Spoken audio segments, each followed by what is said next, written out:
the station on your side. This is The 7. Good evening, I'm Bo Williams and welcome to The 7. Let's get a look at the big 7 stories happening right now. And topping the list, more outrage over the sentence handed down to an ex-PE teacher and more calls for change from local leaders. Joseph Dalton was sentenced to 6 months supervised probation after pleading guilty to offensively touching students. In a statement released this week, District Attorney Ryan Desmond explained that Dalton could only be charged with a misdemeanor. He said this is due to the current state law being insufficient and that he would support any effort by the state legislature to amend it. Now, several Republican lawmakers, including Representatives Tom Stinnett and Jeremy Faison and Senators Becky Duncan Massey and Richard Briggs, telling 6 News they would support any action necessary to change the law. State Representative Sam McKenzie, however, says the laws aren't to blame. He chose to plead that out. There were harsher sentences that could have been given out, but he's just trying to blame the state because of the fallout. That's a poor plea. I think the judge needs to have his record looked at. That was not appropriate. Dalton's request for judicial diversion was granted by the judge, meaning the case could be expunged from public records if he completes the requirements of his probation. DA's office says this happened despite the state's arguments against it. Meanwhile, 11 Blount County commissioners have sponsored a resolution asking the General Assembly to review and strengthen laws around inappropriate physical contact involving minors. Proposed changes include making physical contact with a minor a more serious offense, revoking teaching licenses for convicted offenders, and improving statewide tracking of personnel complaints. The resolution also calls for better communication between school districts about investigations and resignations tied to misconduct. Blount County commissioners will discuss the proposed resolution on Thursday, but if it passes, it will not change any laws. It just officially asks state lawmakers to take action. All right, next on our list for you tonight, a Knox County woman has been charged with first-degree murder after a deadly shooting. The incident happening Saturday night at a home on Weaver Hollow Way. When officers arrived, they found 31-year-old Stephen Morgan with a gunshot wound to the chest. He was pronounced dead at the scene.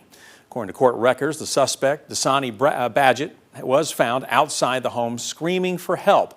Now, she told investigators she had discovered messages on her phone indicating Mr. Morgan had been unfaithful.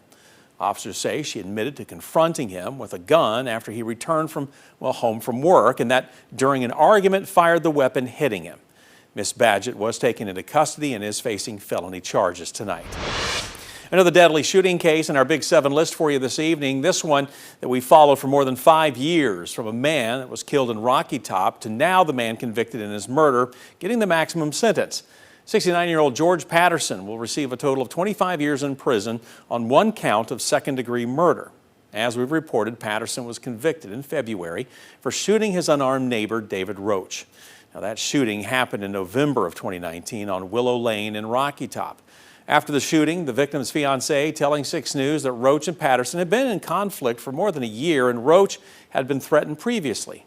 At trial, prosecutors said Patterson shot Roach 4 times. Knox County's district attorney firing a member of her staff as our Big 7 list rolls on for you. The reason, well, posts made to a social media account. According to a statement by District Attorney General Sharm Allen, Berkeley Mason has been fired from his role as Assistant District Attorney after making troubling statements to social media, such as, quote, "Whatever reason we can make up to get as many of them out as possible, whatever means necessary," end quote.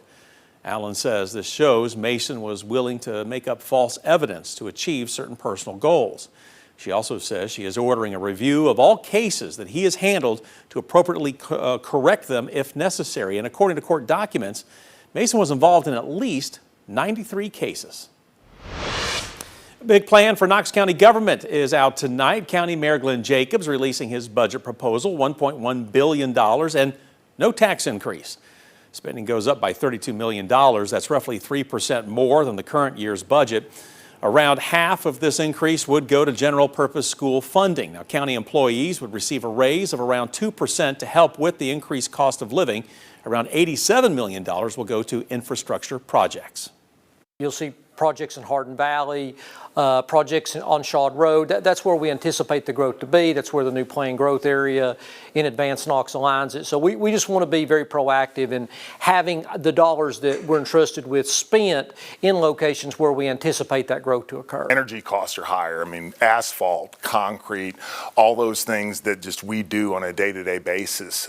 Wages, we do our best to try to keep up with those things, but all those do put a crunch on our budget. Knox County Commission will vote to approve or reject the budget. Last year they passed Jacob's budget unanimously. Big update now on a Knoxville landmark that's been closed for months. Work is starting to begin now on the Gay Street Bridge to get it back open, at least to allow people to cross on foot or riding their bicycles. Now, the city says the focus right now is building a barge as a vital part of repairing the 127-year-old bridge. Last week, the contract for the project was finalized, totaling at just under $2 million. It is expected, though, to be completed by December 31st of this year. Now, the city also looking to completely replace now the bridge in the next 5 to 10 years, and the cost estimate of that is ranging between $60 and $200 million. As we've reported, the Gay Street Bridge was closed to traffic in June of last year after hazardous damage to the bridge was found. It is now expecting to be repaired and reopened as a pedestrian bridge that would only allow certain cars to cross, like emergency vehicles. For the link, though, to the full schedule for the repairs, visit this story on our website, WATE.com. And we are wrapping up our Big 7 list with a traffic alert for you tonight for people who are planning to fly in and out of McGee-Tyson Airport. You might want to put a little extra planning into how you're going to get there and how you're going to leave. Alcoa Highway South Ramp is shut down for a reconfiguration. This is going from the airport to Alcoa Highway southbound. The airport sharing this map. In the top right, you can see where the southbound exit is temporarily closed, and we're told detour signs will guide people to exit the airport at the Hunt Road intersection.